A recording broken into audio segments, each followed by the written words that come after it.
Hi, we are now live on Facebook. Welcome everybody. I am going to give people some time to find the right spot in Facebook, but we are here for the 2020 Oakland Youth Poet Laureate announcement and performances. I do want to just take a little time to make sure everybody gets here. It's sometimes kind of funny on Facebook to find the right place. And I'm going to be introducing us to the evening. The first thing I want to say is that I wish we were in the Oakland Museum of California in their big, beautiful auditorium with all of you in person in the room and having a stage and their wonderful audio setup, but we're not. We are here on Zoom and live streaming on Facebook. And one thing that I want everybody to know is that we have practiced, but this is new to us. And so please forgive us for any glitches and weirdness and messiness that might happen with the technology and our ability to manipulate it. But welcome. Welcome. Hopefully everybody's found us now. It's 7:03. I'm just gonna keep it going a little. This is the Oakland Youth Poet Laureate 2020 announcement and performances. And my name is Peggy Simmons, and I get to coordinate this program from the Oakland Public Library. Welcome. I'm going to introduce some stuff this evening that's not that important, so all the people who are still trying to find it don't miss that much.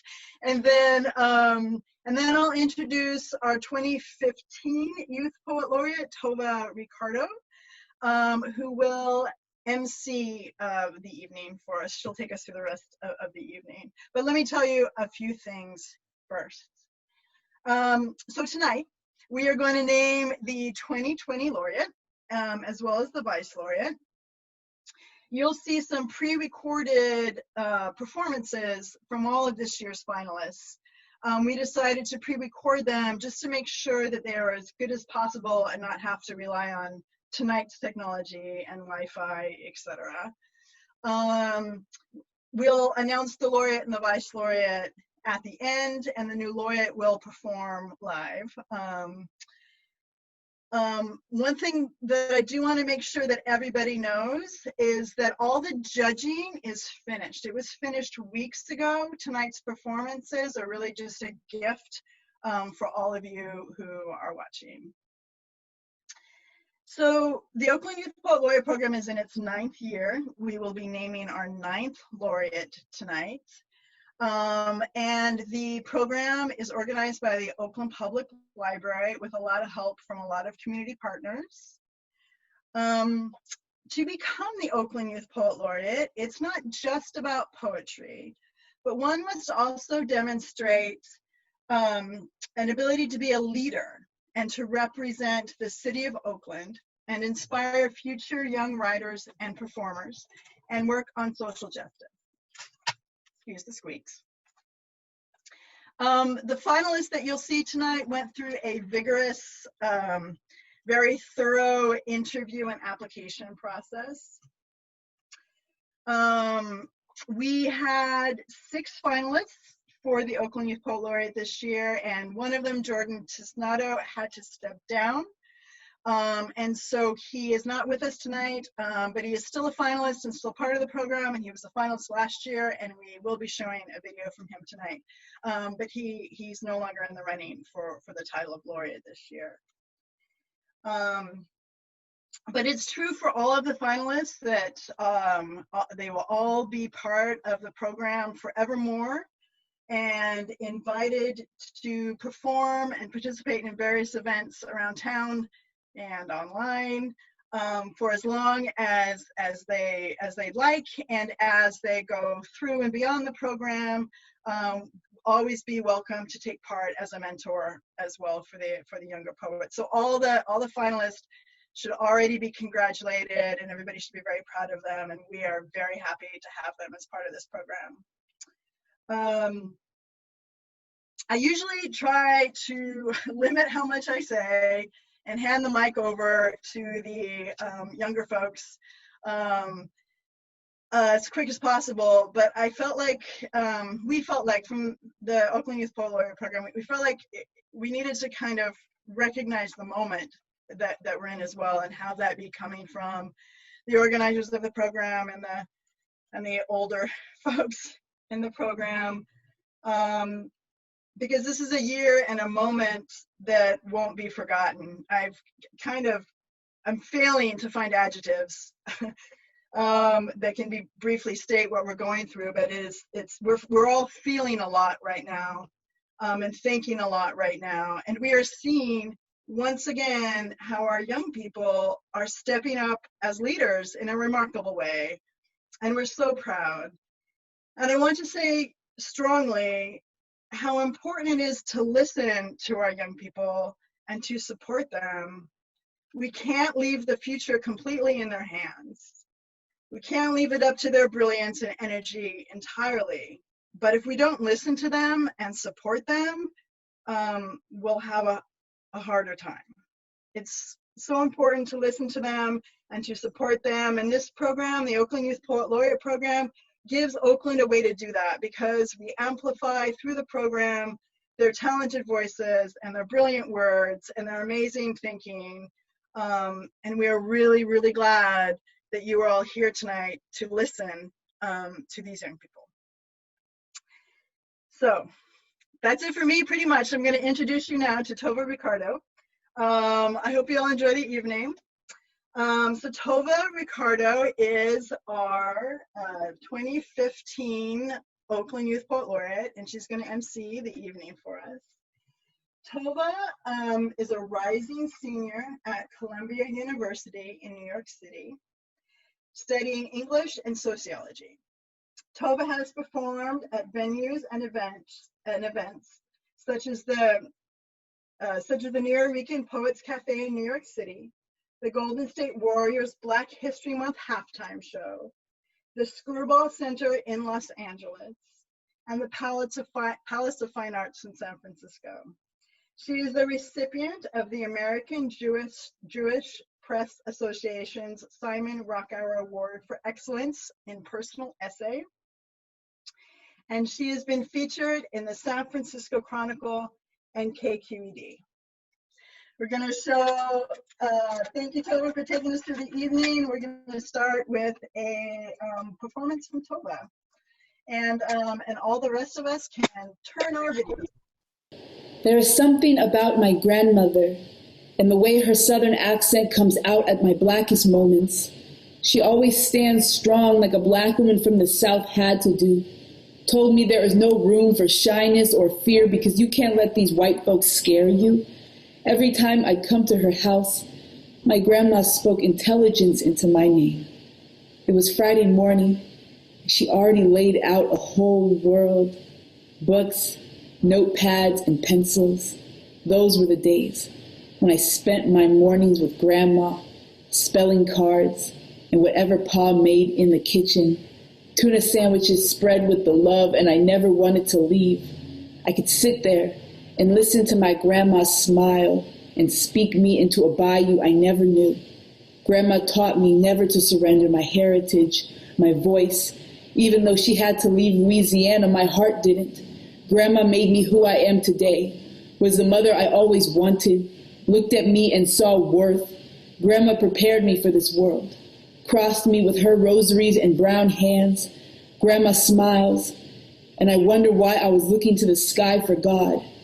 She calls me Black, like it's my first name. I am the daughter of people who have nowhere else to go, no other land to run away to. This is it. My voice is full of Grandma's English, scattered Louisiana Creole and French, and a diaspora of unkillable names. This is how I speak. This is how I keep my ancestry alive. I talk the way I talk, do it proud, like my grandmother, who taught Oakland children how to read and write, who made a home, out of a great migration and hope.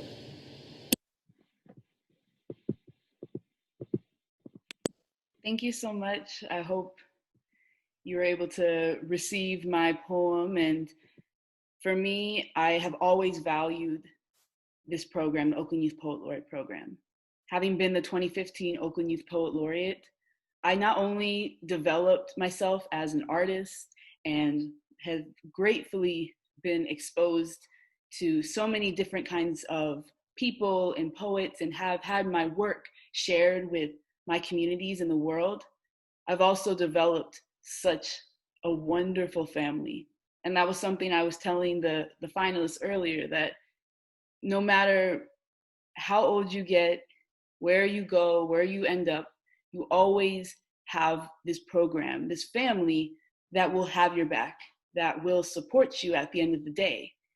And I'm very thankful. I'm very thankful for all the people who have created this program and given it such a wonderful name. And that includes the people who are behind the scenes and make this program possible for young people to express themselves. So I will pass it on to Sharon, who is the Teens Services Coordinator. Thank you all so much for being here with us. Thank you, Tova, for the amazing poem and for letting us do that twice.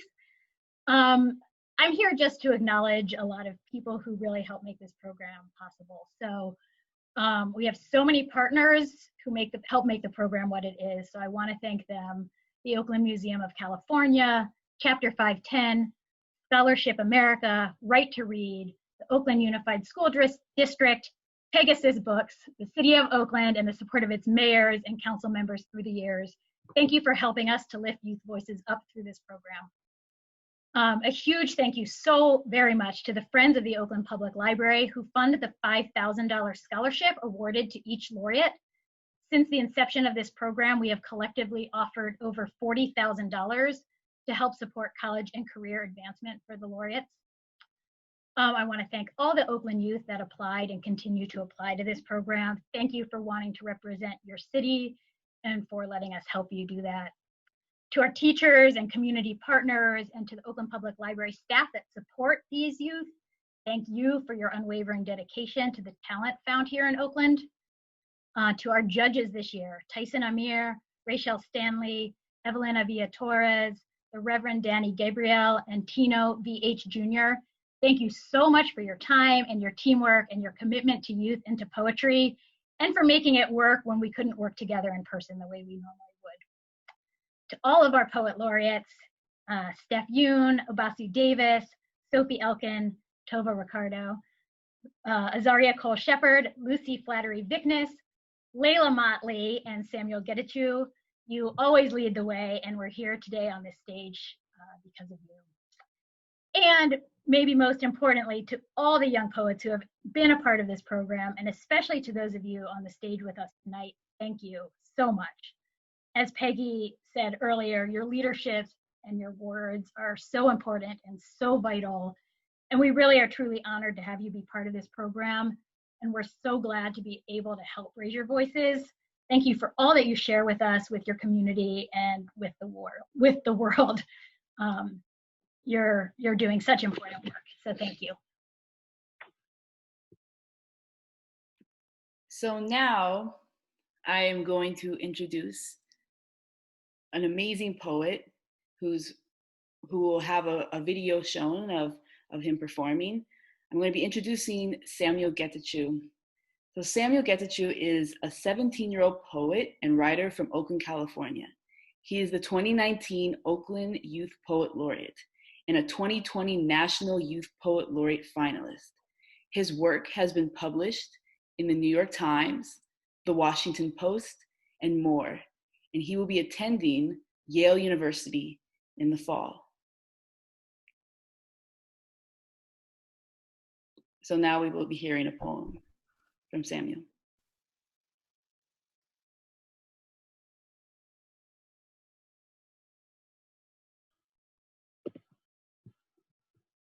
We've got to recognize that kid wearing a hoodie may very well be the next poet laureate and not a gangbanger. Joe Biden on the issues of racial profiling and mass incarceration, June 2019. When I receive word that I am a finalist for National Youth Poet Laureate, I exhale in relief. At last, my worth validated, my life quantified, my entire life I have been told I am exceptional. I am not like the others, I am different. How thrilling to be raised on the myth of individuality. How misleading, how egomaniacally delightful to be told that when the floodwaters come, you will be saved. To walk among the sea of regular Negroes, gangbangers, hood niggas, thugs, super predators, deadbeat baby daddies, a god amongst men. A man amongst boys, a boy amongst slaves. How blessed am I to have an opportunity to prove once and for all that I deserve freedom. To prove that my wrists are too delicate for bondage, my hands too inclined for the pen. If I die, I know they will show my grade point average on the evening news. How blessed am I to have a resume worth mentioning in the headline? How blessed am I to be a viable candidate for martyrdom? How lucky am I to be able to write myself into a place on the porch, into a seat under the table? How lucky am I to be graced with the possibility of scrounging scraps as they eat above me? How lucky, how lucky, how lucky.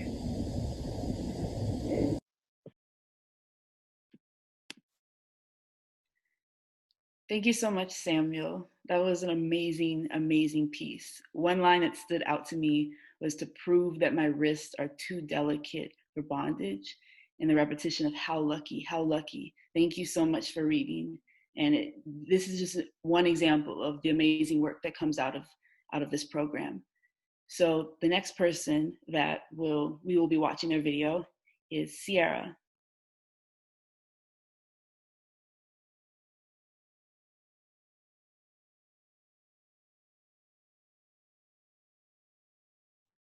Hi, my name is Sierra Edmonds. I'm 16, going into my junior year at Skyline High School, where I play the alto saxophone and the trumpet in the jazz band. I was a 2019 Oakland Youth Poet Laureate finalist, and I write poetry because math is trying to kill me.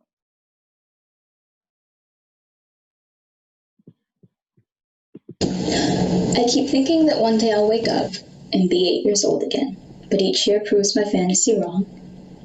I keep wishing that I was a kid again, because 16 years seems too long. And I'm scared that one day I'll walk through my door and everything I cherish will be gone. I keep replaying my childhood for memory, scared that one day my memory won't be so strong. And I remember once you promised me that everything would change and I would be fine. But now you're gone and I'm alone, hoping that you were right.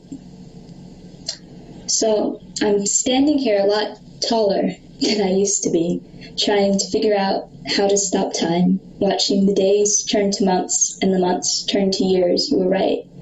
It's gonna be fine. And I'm definitely not 8 years old anymore. And I don't think I can go back. But you always told me to dwell in the future. There's nothing left for me in the past. But one day, I want to wake up 8 years old again, still dreaming of high school and parties. I want to wake up and still have the potential to become the person I wanted to be.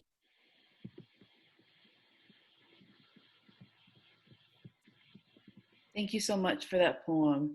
You spoke so much about memory and about time, and those are some very valuable things to think about. And thank you so much for that poem. The next poet will be Chiana.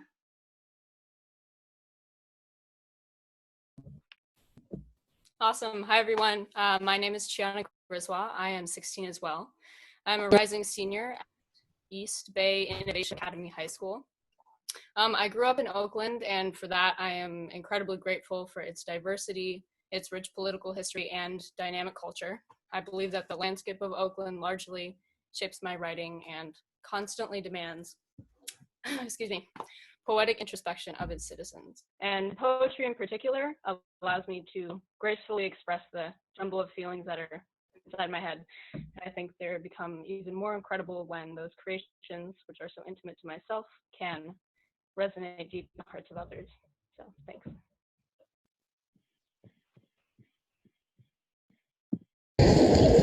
I'd like to think intention reached over schemes of hilltops, births of trenches, endless rippled oceans, a million stars, north, south, through lava, ice, blood, and every kind of flesh, to bring me to you.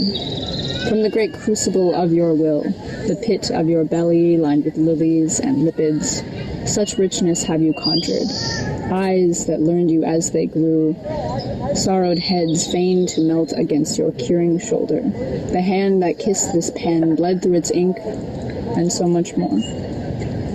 The rhythm of my heart whispers your capacity to paint the cosmos with your every breath, to sing songs that shake the rocks beneath your toes, to rip up meadow that dares to grow.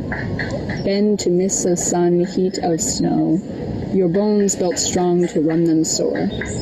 Only death could take your power, and even still, everything you've birthed, like speckled crab shells, soon fill with meat and ambition, grow legs of their own, and carry your memory across the sand, so that your warmth may echo through every guile, and every shore may taste like you.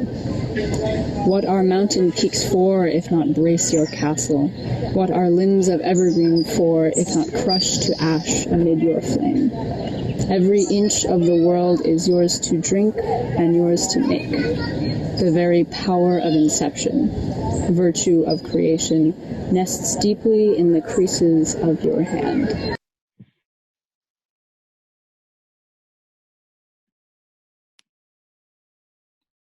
Thank you so much, Chiana. Thank you for your work so much. So the next poet who cannot be with us today, Jordan, I will be reading his bio, and then we will hear a video of his performance from last year when he was a finalist. So Jordan, who is 18 years old, is from North Oakland and a high school senior. So now we will watch a video of Jordan, which is from last year's competition.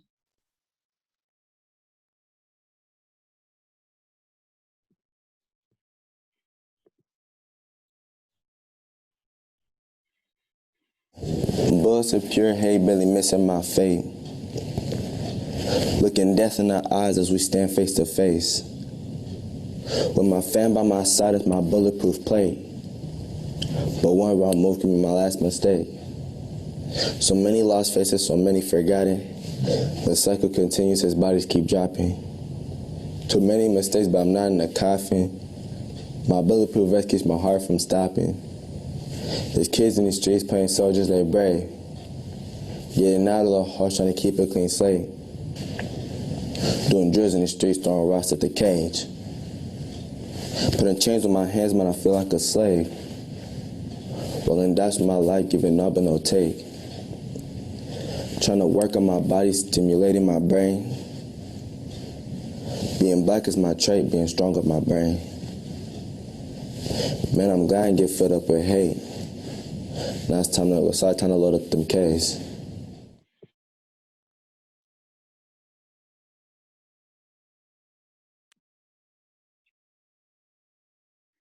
So thank you, Jordan. One line that I heard that really stuck out to me is being black is my trait. So thank you so much, Jordan. The next poet we will hear from is Greer. Hey, my name's Greer Nakadagawa Lee. I'm 16 years old and going into my junior year at Oakland Technical High School. I was a finalist for OIPL in 2019, and my first chapbook, A Heart Full of Hallways, was published in 2020 with Nomadic Press. I've written a poem every day for over 2 years, and I hope that my writing can express the feelings and stories people often feel obligated to carry on their own. To me, poetry is a way of communicating the concepts regular speech fails to articulate, and therefore has a unique power that brings people together.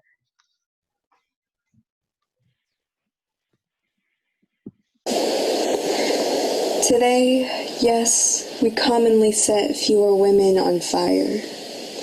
Is that leading by example? Half of the country is afraid of dying like fish.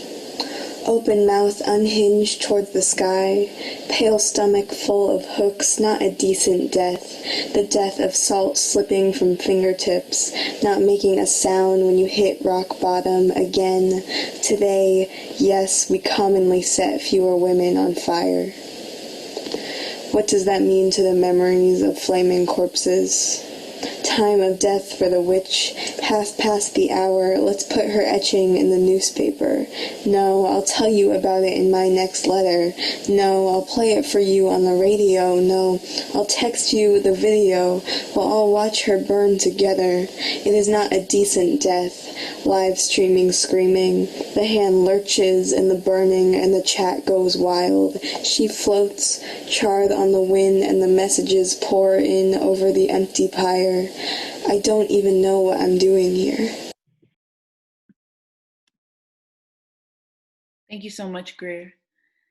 So the next poet we will hear from is Hunter.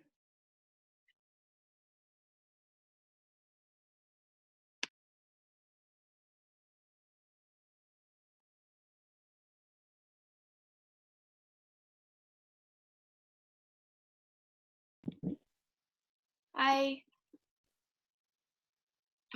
my name is Hunter Jackson. I'm 14 and going into my sophomore year at Head Royce. Basically, I suffered from depression, and in middle school, when I wrote most of my poems, I was bullied, so I started writing poetry to let out all the feelings that I couldn't communicate out loud, and eventually I began to share my poetry with other people, and was really excited by the way my poems affected other people, so I realized that my poetry could be the way I finally communicate with others, the emotion I felt that I couldn't otherwise put into words.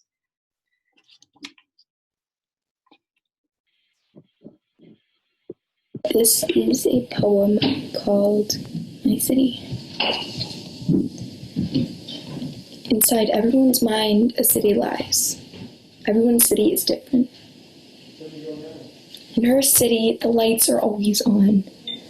In her city, everyone knows each other's names. In her city, the sun never shines too harsh. In her city, she smiles. I'm jealous of her city. In my city, the buildings are crumbling down. In my city, the citizens are demons. In my city, the land is poison. In my city, the sun died long ago, and even the moon's light is too weak to illuminate the rubble. In her mind, there are meadows and parks. In her mind, streams gurgle, and the sound of the city sounds like a song. I wish I could hear that song. In my mind, a wall surrounds my city. In my mind, that's all that keeps my demons in. I built my wall a mile high. I built it of smiles and lies and all those masks I wore. I ate away at my soul to patch the cracks and holes. I used all my strength to keep the demons at bay. And when I finally asked for help, when I entrusted you with the secret of what lay beyond my walls, you broke the little that remained. You screamed it for the world to hear. You crushed the flickering lamps underfoot. You promised you would help. You promised you would save my city. I trusted you. But the darkness you left in your wake only made the demons stronger. Now the little faith I had in others is gone. Now my city lies in ruins that you have no idea the damage you caused. That everyone's mind, a city lies. Everyone's city is different. But not all our cities were built to last.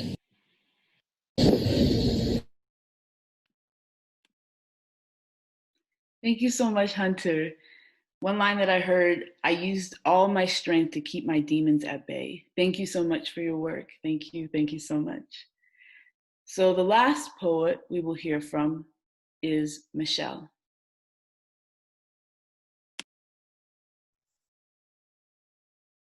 Hi, my name is Michela Arango, and I'm 17 and currently going into my senior year. I am a proud poet / art activist, and I'm fighting for climate change and social justice. I've been writing poetry since I first learned how to pick up a pencil, and writing is something that very much defines who I am. I'm very passionate about my activism and inspired by what I see in my community. I hope that whoever chances an opportunity to read my poetry is immersed into the world that I craft with each word I write.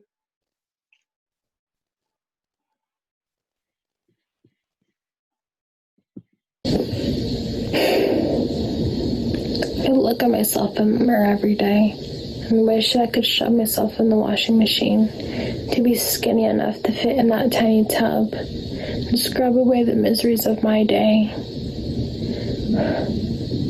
Forgo the gentle drying of aftercare, of self-love, and instead lay in the abrasiveness of coins lodged in the door of the dryer closed. To dream of being clean, of being lean. Disregard this new persona, ignore the cries of chingona, in favor of my own self-acceptance, in favor for the love of myself, stolen from me in my developing years, snatched from me in sessions he claimed were for maintenance, as if I was the broken washing machine that I want to drown myself in with tears now. A spring day, unlike any I've known, the prying hands under my shirt, claiming that it was laundry day and that everything must go. The feeling of being naked under a whole demographic I have not learned to trust in my 17 years of life. The feeling of drowning, accepting my death, and yet knowing that the bricks tied to my feet and the oxygen being pumped into me by lips that did everything but inquire for consent was not an experience unique to me, that had happened to sisters, mothers, and aunts before me. The feeling of knowing that just once wasn't enough. The feeling of knowing that now that I'm older, I will be told just once is enough, when in my hands and my arms I will hold what has been reaped from my womb of woes. That spring day in the laundromat, enveloped in the warmth of the dryers a decade younger than the ones in my own home. That spring day in which I managed to learn to love myself little by little. That spring day in the corner of the room, being backstabbed by people who would later on turn, who would leave me to ponder if I should yearn, and serve as an experience, an example as to why I am my own doom.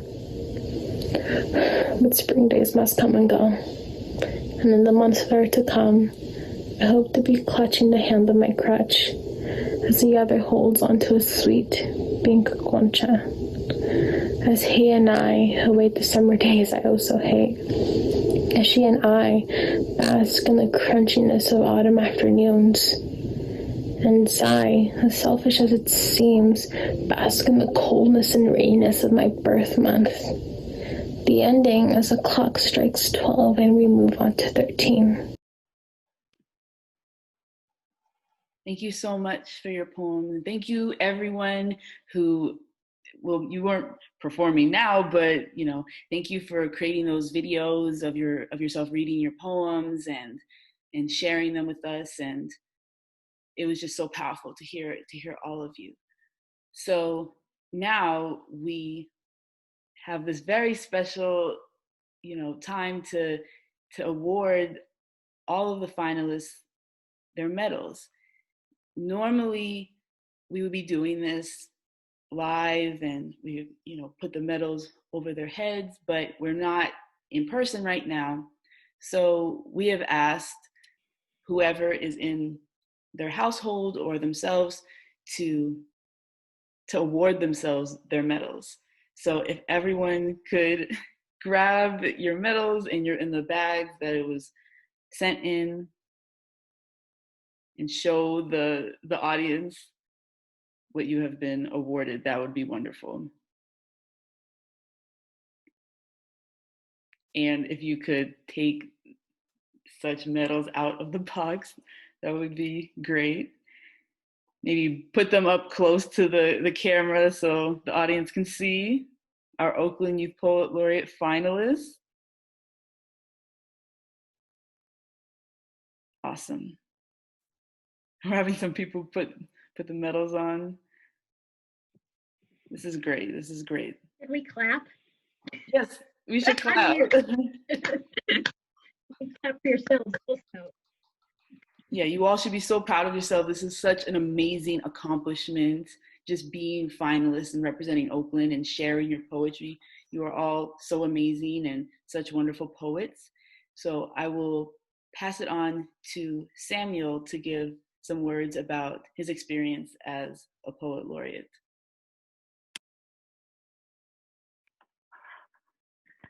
Hi, everyone. Yesterday, in the middle of the day, realized that it was the last day of my term. I think with everything going on, I had kind of lost track of time, and as a lot of us do in quarantine, had lost track of the days. And I spent, that day on TV talking about what was going on. I spent that day talking to a bunch of different people who were both on the ground protesting, compiling different resources online. And as I kind of realized that was how I was spending my last day as Oakland Youth Poet Laureate, it kind of felt extremely fitting. I think the nature of this program is one that teaches young people to value their own voices and to trust the power and the value of their own voices in a way that has made it possible for me to disrupt the rooms that it has given me access to, and to do that confidently, to do that courageously.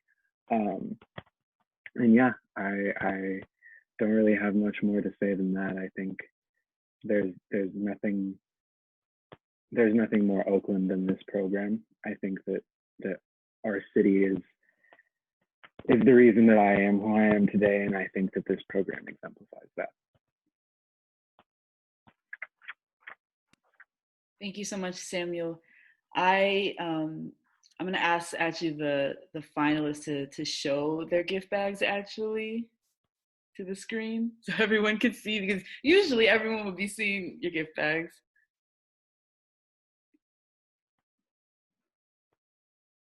Does anyone want to talk about what are in their gift bags? Because I don't have one. Anyone want to volunteer? Oh, I got a head massager. That's fun.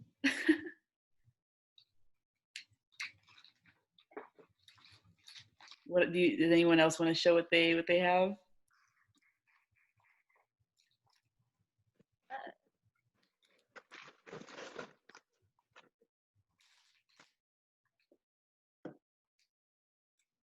Greer, what is that you have in your hand? That's a great question. It's shaped like a hedgehog. Oh, it's a plant. Oh, that's nice. Oh, that's awesome. Yeah.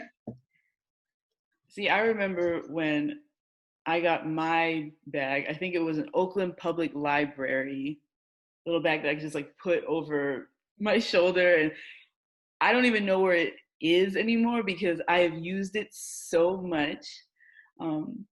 I remember receiving that bag, and it was just such I was so happy because I had never actually, of what I can remember before then, I don't think I ever submitted my poetry to any sort of competition, and I was just so happy to just be given like a medal, and I can see my medal sitting beside me right now. And I remember though, it was such an amazing year being the laureate. For me, I was able to perform with so many different kinds of events. I performed at synagogues. I performed, at library. I performed at schools. And for me, it was such an empowering opportunity as a young person to be literally told that I can write poetry and people are going to listen and command a space. And it was also awesome to see people who were also in the program, either in the years past or also who were finalists, sharing their work around the city. I was able to meet so many amazing people, such as like older people and young people. And I, was able to meet the mayor. I was able to perform at City Hall. And I don't think that this is something that normally happens, honestly, in a lot of cities. I don't think a lot of cities give their young people an opportunity to express themselves and to speak about what they care about and not be censored in any way. Because I feel like, especially right now in the times that we're in, the people who are honestly making their voices heard and who are being so expressive about who they are the young people. Are the young people. I mean, you see that with like the protests happening and everything. The young people are the ones who are really getting their message across. And so that's why, I mean, for me, it was such a great thing. And then also to get a scholarship. I mean, it was honestly like the program is like the full package. It's the full package. And I got to meet so many people, and I have so many friends that I'm so lucky to have made. And it feels really good, honestly, as a young person to make some sort of impact in the city in a way, especially as a young person, because oftentimes I've felt that people don't really listen to young people, or they think that young people are not, articulate or can't express themselves or don't have the capacity to tell their stories. And young people are usually the ones who actually have the most to say and are really at the root of a lot of the issues. So I think that this program has been so amazing. Thank you, Tova, for saying all of that. We are actually running ahead of time, despite all of our careful planning and the troubleshooting that we had to do. So we are filling in a little more time until our guests of honor arrive. Does anybody want to talk about their experience so far, or maybe one of you who was a finalist last year? Do you want to say something about why the program has been important to you? You said some wonderful things in the interview videos that we've been showing everybody. Anybody want to take the mic? Greer? Yeah. So I was a finalist for this program last year. And when I came in here, I was like really shy and like, I mean, I had done some performance, but it still felt super unnatural to me. But this program gave me so many opportunities to like perform and be in front of other people and like get my ideas out there. And now it seems a lot more natural to me to like be sharing my work with other people. And it's really like helped me get over like some fears in that respect. And it's also like some of the people here that I've met have just been really amazing, and I love hearing their work. So that's also been really great. Sierra, you were a finalist last year as well. Do you want to talk about that as well? Yeah. So before I joined the program, I'd never performed poetry, and I'd only taken like a few classes. But since then, I've performed at the Laurel Street Fair and the DeYoung Museum, and I've just met some really amazing artists. And I'm still friends with a lot of the finalists from last year. And so I just really found like a really great community. A question just came in, I saw on the live stream, that said, I'd love to hear what is inspiring our poets right now. So if anyone wants to tackle that.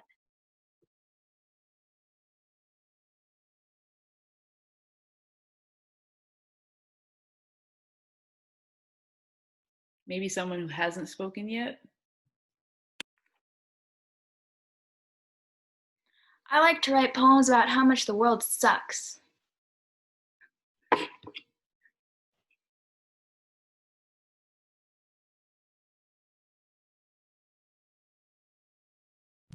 Well, I guess I can kind of touch on that quickly.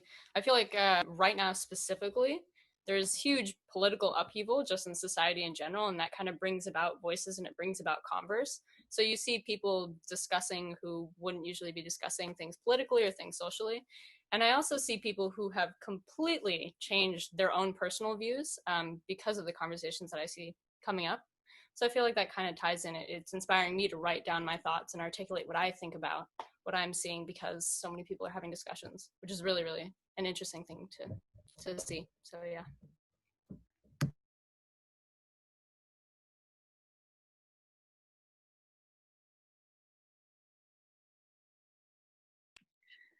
Well, I'm trying to think of another question to ask one of you. Why? Okay, one question I think I asked in my interview video, but what do you love about Oakland, or what does Oakland mean to you? And anyone can answer.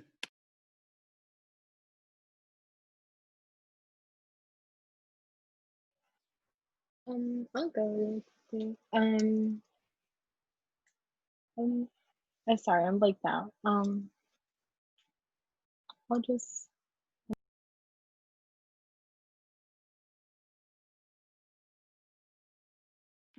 Okay, no, maybe that question doesn't work. There is a question from the chat that says, that asks, can your poetry/art be a vehicle for social change? Anyone could answer. And if you've answered before, you can answer again. I want to redeem myself real quick. But yeah, but what I do personally is I base my poetry on what I see in my community, on what I want to change in my community, whether that be socially or environmentally. And I feel like a lot of great poets honestly have like a drive, and but a lot of the poetry that I see, that I read, has to do with, stuff that goes on in the poet's personal life that is motivating them to, like, really advocate for what they want to see. And that's also what I like to do in my poetry. Just really, I like to advocate for what I want to change in my community, because I feel like with poetry, it's like it's like literally just poetry. You're just putting your message in like the way that makes people want to read what you have to say. It's an art form. Anyone else want to answer that question? How can poetry/art be a vehicle for social change, and how? Well, I think an interesting point is there's a little bit of a fine line between what is prose and what is poetry. And so I'd even argue, like, you see in the news, or you see people who are in positions of power who are making statements about what's happening in society, when they embed kind of these poetic elements, or maybe like more emotional elements, into just what they're saying in general, even if you might not classify it as poetry, there's an emotional element, there's a vivid element there. I think it can really grip people more so. So I could even argue that you're bringing in kind of a poetic style to make traditional speeches and news more gripping, and that way you can grip a larger audience. And I see that definitely happening now. So another question from the chat is, how did you first get exposed to poetry? Was it through school? Was it through television? Online? How did you first get exposed to poetry? And yes, Sarah. It was Greer. I came in late to our journalism class, and she was doing a pass around poem. And I joined, and she was like, that was a very good line. Join my poetry class. And so now I write poetry.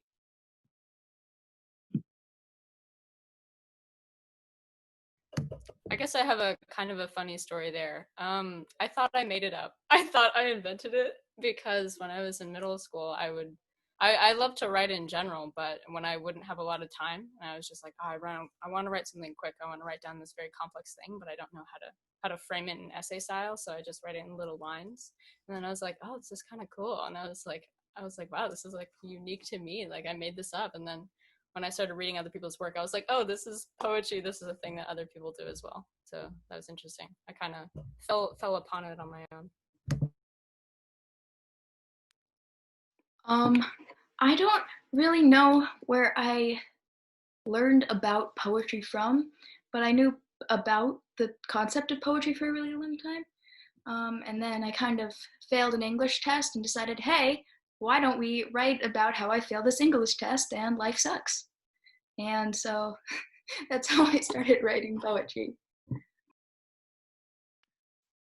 So another question from the chat is, how has poetry helped your emotional well-being?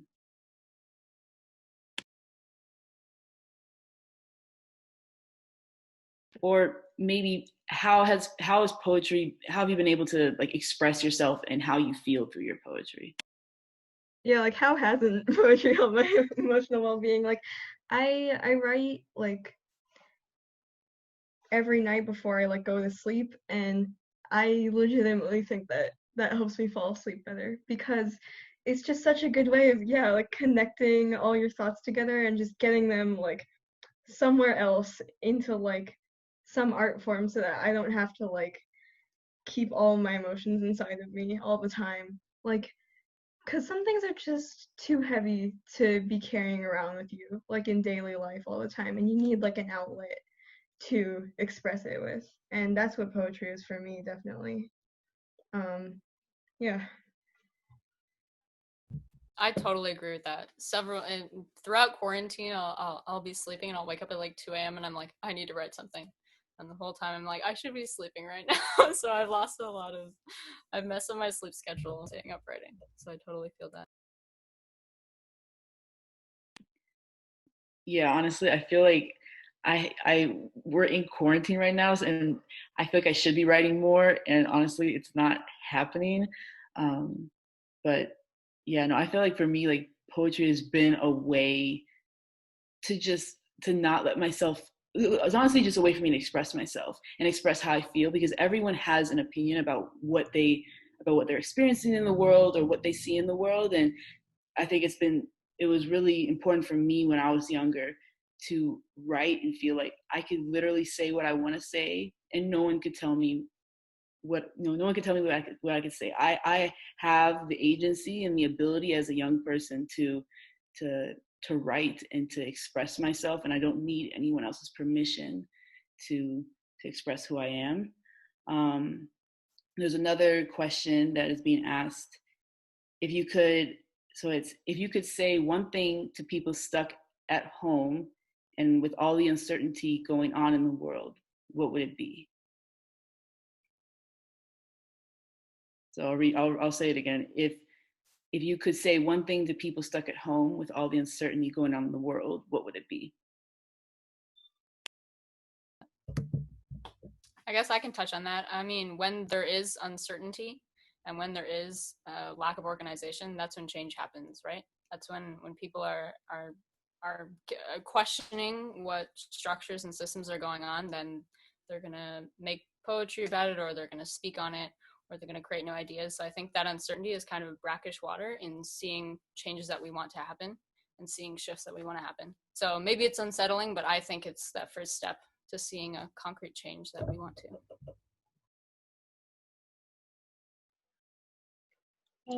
I'd first of all start off with have hope. In any situation at all, just have hope. I feel like what's going on like around the world and here in the United States, we need hope more than ever, because for years this has been going on, and I feel like as people we really need to step up. And I like what I'm seeing. I like that people are speaking their mind. I like that people are standing up for change, because that's what we need. We need change. People are dying because of systemic racism, and I'm glad that people are calling it out. People have been calling it out, but now I'm extremely happy and appreciative that people with platforms, people are actually taking note of what's going on. And I know this is going to inspire a lot of art. It's going to be like a renaissance, and I hope that there's, as I said, have hope. I hope that change does happen, because I can't sit and just watch what's going on with TV with like a clear conscience, because I know that if any of us don't do anything, if we don't use our privilege, if we don't use our platform, it's still going to keep happening and people are still going to keep dying. We're still going to be stuck in this system that's been oppressing people of color, that's been oppressing the LGBTQ plus community, that's been oppressing poor people. We have to change the system. So if you're at home doing nothing, please just have hope, and like I hope that you guys are going to strive to make change, because that's really what we need. So thank you for all of your responses. There is another question that came in, and then after we are waiting for our special guest, but eventually we have to continue. But one question that is also asked in the chat is about what are your favorite words, or what are your favorite words or phrases that you've heard or that you like to use in your poetry?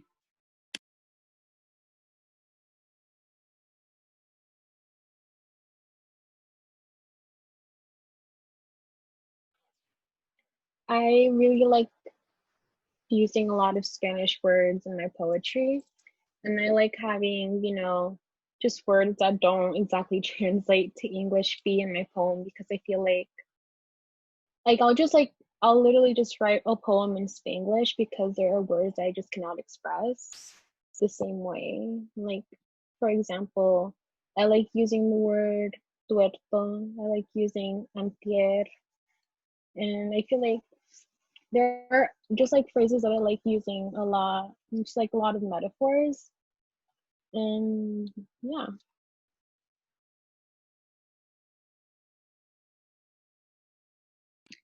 And well, I'm interested also in to know, are there any poets, rappers, singers, any artists out there that inspire your poetry?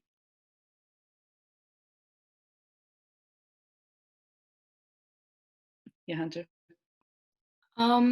So I really like Emily Dickinson's poems, and my English teacher actually gave me a book of her poems because I reminded her of Emily Dickinson, and I just think that her poetry is really powerful, and I wanted to write something powerful like that.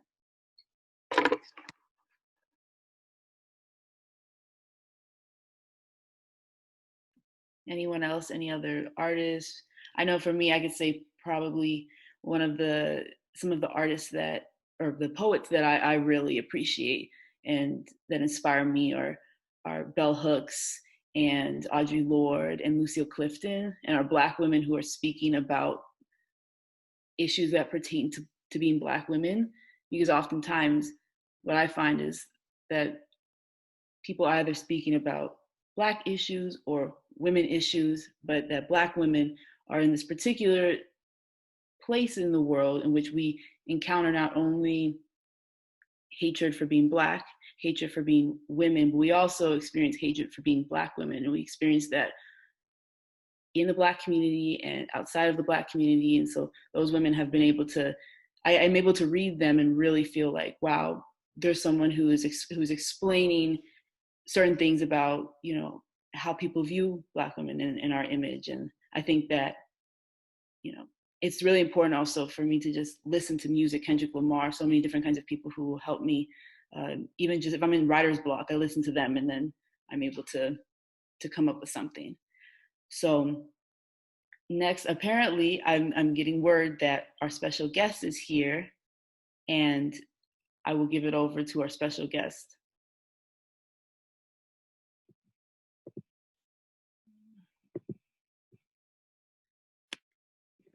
All right. Well, we have one of our special guests here. One of our special guests who is going to do the announcement seems to not be able to make it, and we just don't want to keep everybody waiting too much longer. So I get to do the honors, which is actually really, really exciting. And then, yeah, so before I say anything else though, if we could unmute ourselves, but don't make a lot of noise or no one will hear me. But I want to give a hand to all of our finalists and everyone tonight, all of us. Give a hand to yourselves, give a hand to the audience, everybody. You are all amazing. And we're really excited for all of you. I am going to go ahead and do this announcement. Okay, so let me just, all right, are we ready? Is everybody ready? Well, you're gonna do the announcement. Yeah. Announcements, okay. We made a last minute call because special guest is 20 minutes past when we expected them to sign on. And so we don't, yeah, it's just time. So you get me. I know I'm not that special, but that's all right. The special people are the poets. Okay, so first we are going to announce our 2020 Oakland Vice Youth Poet Laureate. And so everybody get ready to congratulate Michelle Aranjo. You are our Vice Youth Poet Laureate this year. Thank you. Thank you. And Samuel has a bouquet of flowers.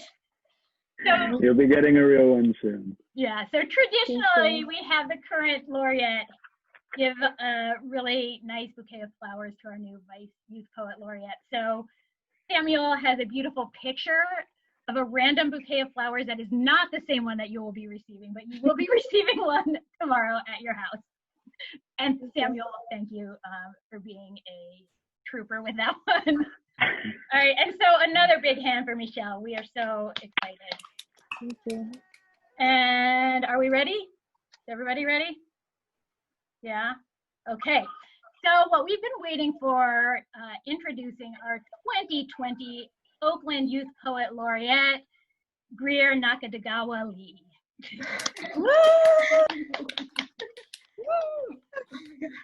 And we have Catherine Sturbins from the president of the Friends of the Oakland Public Library with your giant check, which is we will also get to you, but right now it lives with Catherine. She's presenting it to you via the magic of Zoom. And then I'm going to pass it back to Tova. So congratulations, Greer. Congratulations. So at this time, I will ask you to perform a poem that you have brought, and also just give a little speech if you want. Oh my God. This is your space now. I'm so overwhelmed. Thank you all so much.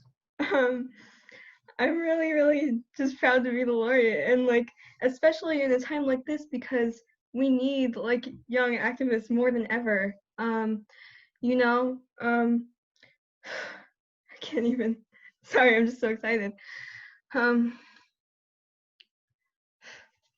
I've been thinking a lot about like current events and like just why we need young people to speak out, and just because the people who are responsible for George Floyd's death are charged, we need to put the whole system on trial, like, and we really need young voices to do that. And so if I can inspire like any young people to write or to get involved in their community, then I would really consider that a success.